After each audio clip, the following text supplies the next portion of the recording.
Bakit parang araw-araw may lindol sa paligid? Ang lupa'y umiyak, ang hangin tila nagikipit.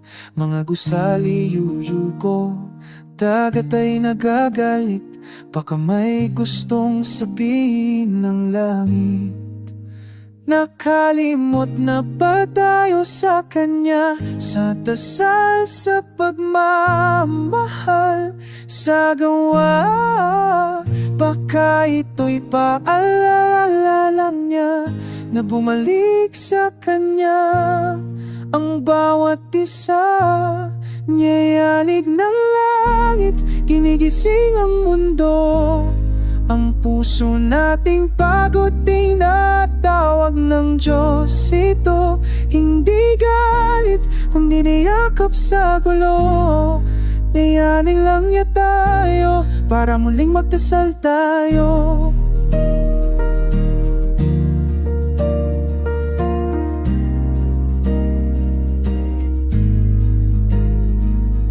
Nakakatakot minsan, pero may dahilan. Ang bawat pag-ianig may aral na nakalaan.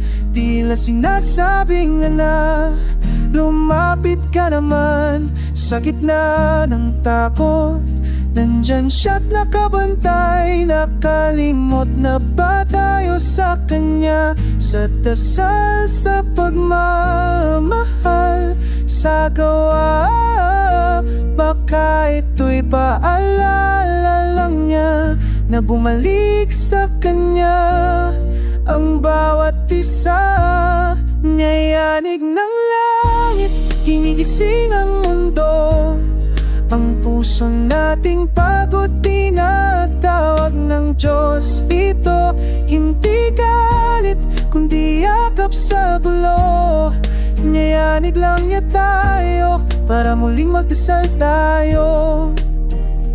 Pag humupa ng lindol sa lupa at katahimikan ay muling makuha, sana tayo'y di na muling lalayo, sapagkat lagi siyang nariyan totoo.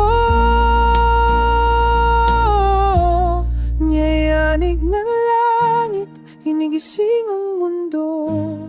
Ang puso nating pagod, tinatawag ng Diyos ito. Hindi parusa, kundi panyaya ito. Niyayanig lang niya tayo, upang muling magmahal, magdasal tayo.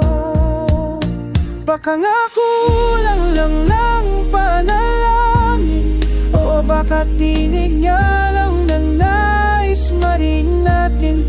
Niyayanig ng langit, hindi para takutin, kundi para sa atin. Gisingin, mahalin.